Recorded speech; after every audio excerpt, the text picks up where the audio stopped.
Bienvenue dans Le Goût des Maîtres, le podcast de la clinique du droit des affaires. Découvrez des échanges authentiques et spontanés entre étudiants et maîtres en la matière. Bonjour maître. Bonjour. Bienvenue sur Le Goût des Maîtres, le podcast de la clinique du droit des affaires. C'est un privilège pour moi. Je vais commencer cette entrevue par notre question traditionnelle. Maître, qui sont vos maîtres? Plusieurs. J'ai eu la chance de rencontrer d'abord mes maîtres de stage, c'est-à-dire Jean-Claude Moisset et Jean-Pierre Gauthier, qui m'ont permis effectivement de m'installer. Je garde aussi le souvenir d'un avocat merveilleux qui malheureusement est décédé, qui a été le bâtonnier Edel. Ça, c'est en ce qui concerne mes confrères niçois que j'ai eu la chance de rencontrer et de fréquenter. Et puis sur le terrain national, en matière pénale, Paul Lombard et Jean-Louis Pelletier, qui m'ont fait la gentillesse de m'appeler à leur côté, et notamment Paul Lombard, avec qui j'ai souvent plaidé, qui m'a fait découvrir un certain nombre d'aspects des juridictions pénales, d'une manière de travailler, un sens de la préparation des dossiers, un sens aussi de l'audience, et puis aussi de l'articulation de la plaidoirie. Alors c'est vrai que il y avait, mais je l'ai peu connu, je l'ai croisé une fois et je regrette de ne pas l'avoir rencontré davantage, Émile Pollack, qui avait une formule qui m'a toujours marqué, qui est toujours restée, qui était d'improviser sur un dossier longuement préparé. Et c'est vrai que ça m'a suivi pendant toute ma carrière. Ce qui concerne Jean-Louis Pelletier, c'était l'image à la fois de la force, du courage, de la préparation du dossier, parce que ce soit Paul Lombard ou Jean-Louis Pelletier, même si quelquefois ils pouvaient donner l'impression d'improviser, en réalité, pour les avoir bien connus l'un et l'autre, je savais que cette improvisation avait comme fondement un dossier longuement préparé. Merci. Demain, moi je viens d'avoir tout juste les écrits du CRFPA, je vais devenir dans quelque temps un jeune avocat. La profession, entre le moment où je prêterai serment et le moment où vous avez prêté serment, a énormément évolué. Aujourd'hui, si vous étiez un jeune étudiant en droit, pourquoi vous ne feriez pas le métier d'avocat? Alors d'abord, vous êtes cruel de me rappeler la date à laquelle j'ai prêté serment, c'est-à-dire en 1977. Ça fait quelques années. Je conserve encore la passion qui m'animait au moment où j'ai choisi d'être avocat. Alors, j'ai choisi d'être avocat non pas parce que j'aurais rien pu faire d'autre, pareil que j'avais peut-être d'autres possibilités, mais c'était véritablement une vocation qui remontait à loin, et notamment quand j'étais au lycée, les autres lycéens me faisaient l'amitié, peut-être la considération, de m'élire chef de classe, et donc je les défendais déjà à l'occasion des conseils de classe. Pareil que c'est ce qui m'avait été dit, c'était la vocation naissante. Et puis peut-être aussi la perspective dans un premier temps de défendre contre les pouvoirs établis était quelque chose qui me séduisait, même si ma formation universitaire était de droit international des affaires. Pas immédiatement choisi le droit pénal, et mon cabinet n'est pas uniquement un cabinet pénaliste. Les pénalistes à 20 ou 30%, pas plus. Le reste, c'est du droit civil, du droit commercial, du droit des affaires. Et c'est peut-être de ce côté-là que je m'interroge quelquefois sur le point de savoir si, étudiant aujourd'hui, je souhaiterais à nouveau être avocat. C'est une interrogation que je partage avec ma fille, qui est avocate, avec mon fils, qui est en master 2 de droit et qui souhaite aussi devenir avocat. C'est vrai que l'évolution de la profession d'avocat, notamment en matière civile, avec la nécessité de cette technicité informatique à laquelle je suis parfaitement étranger et qui pour moi correspond à des choses totalement rébarbatives, pourrait me faire hésiter. C'est vrai aussi que ce qui attire dans un premier temps lorsqu'on envisage d'être avocat, c'est-à-dire la plaidoirie, tend en tous les cas en matière civile à ne plus représenter que quelque chose de très circonscrit, voire même proscrit Parce qu'on a l'impression, quelquefois, si on ne s'affirme pas, que les magistrats souhaitent qu'on procède au dépôt du dossier. Bon, ils nous répètent à l'envi que la procédure est écrite et qu'à partir du moment où on a conclu, et encore maintenant faut-il conclure, en tous les cas en cause d'appel notamment, dans des clous extrêmement précis, on a tout exprimé et qu'on n'a plus rien à dire à l'audience. Ce qui est quand même extrêmement frustrant par rapport à ce qu'était l'ambition que pouvaient avoir les jeunes à mon époque, puisqu'il s'agit de ça, et que vous me l'avez rappelé, au moment où on souhaitait devenir avocat. Il y a peut-être aussi une évolution des rapports, quelquefois, entre les magistrats et les avocats, qui ne rend pas enthousiasmante la présence au palais. Et puis, sans vouloir jouer les vieux CON, c'est vrai aussi que quelquefois on peut se poser la question de savoir si la confraternité est toujours au rendez-vous. Est-ce que cette absence ou cette déliquescence de la confraternité est une conséquence de la paupérisation de la profession ? Peut-être. Mais c'est vrai que ces évolutions me paraissent extrêmement regrettables. En ce qui concerne l'exercice professionnel d'une manière générale, vis-à-vis de l'administration judiciaire, poursuivre cette virtualisation de la profession est quelque chose qui me semble extrêmement nocif. C'est une des évolutions négatives de la profession.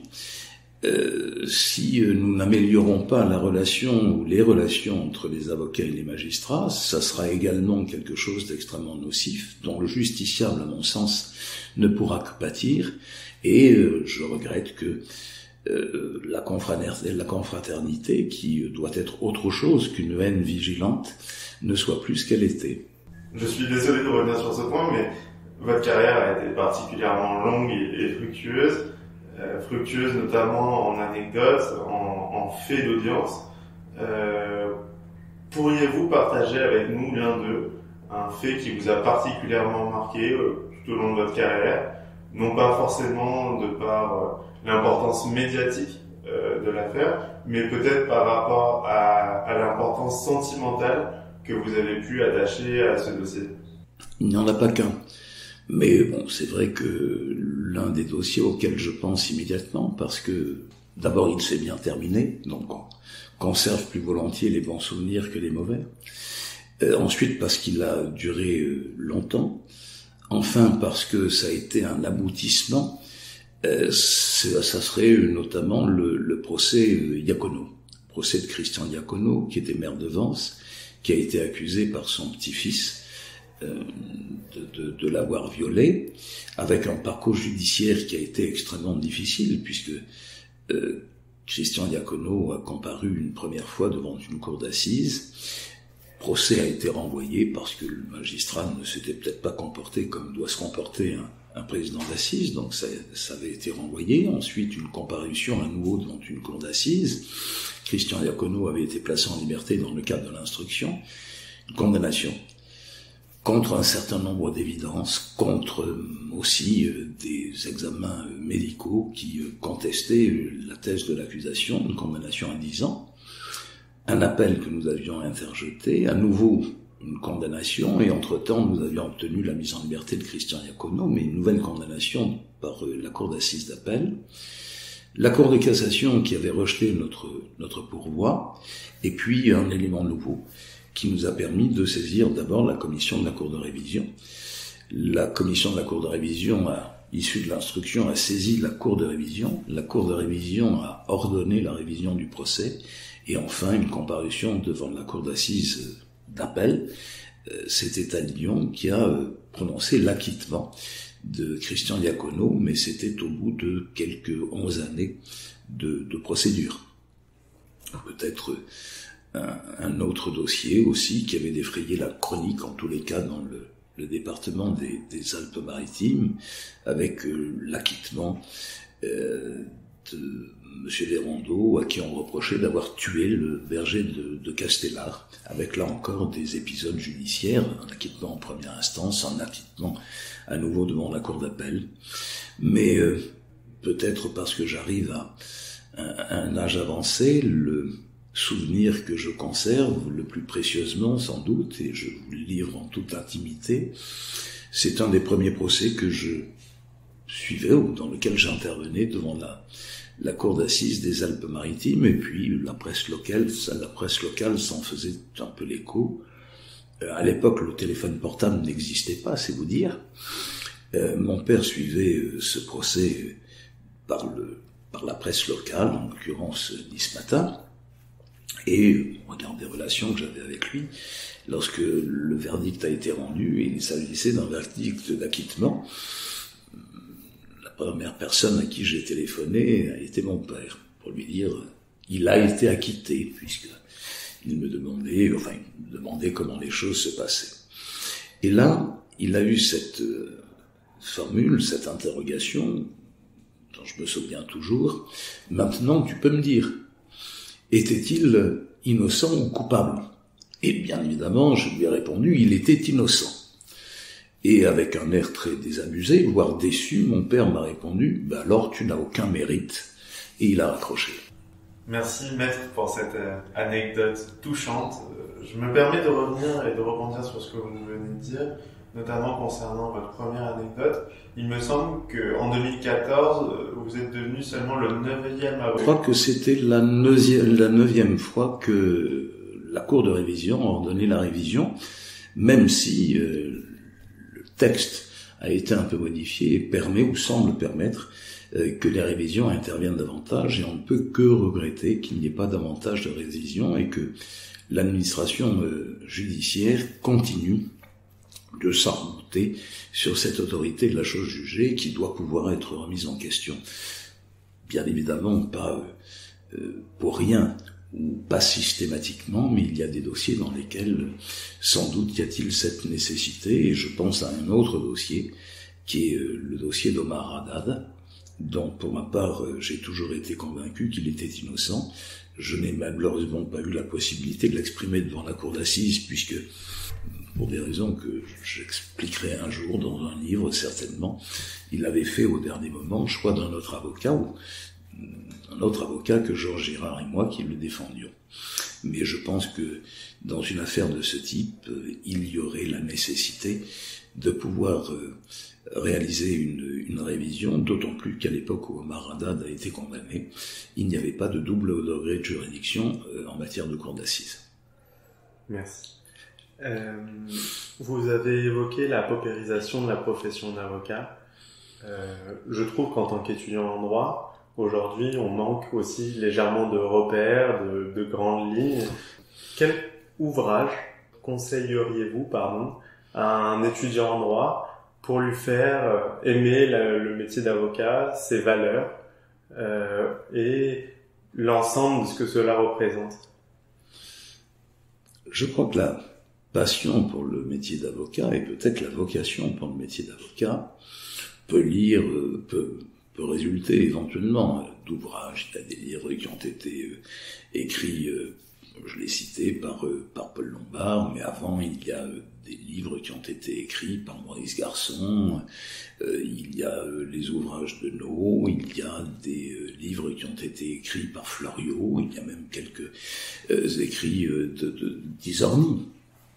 Mais je crois que la passion, la vocation, elles naissent de la fréquentation des prétoires. Et c'est peut-être à ce moment-là que on a la révélation de ce que définitivement on a envie de faire ce métier-là. Étant précisé que lorsque je m'exprime comme je viens de le faire, je n'évoque que le droit pénal. Or, le métier d'avocat, ça n'est pas que le droit pénal. Ça peut être bien évidemment le droit civil, le droit commercial, le droit des affaires, qui sont des matières parfaitement respectables. Pour autant qu'on laisse l'avocat plaider, l'idéal serait un avocat qui préparerait un dossier comme un excellent civiliste et qui plaiderait comme un ténor du barreau. Merci maître. Nous allons terminer cette entrevue par une question d'ouverture. Aujourd'hui, quel confrère vous inspire dans sa manière d'exercer le droit, d'exercer la profession d'avocat, et que vous aimeriez voir potentiellement répondre à l'ensemble de ces questions? comme j'ai toujours manqué d'humilité, je vais vous dire que j'espère, moi, inspirer un certain nombre d'autres confrères, mais je plaisante.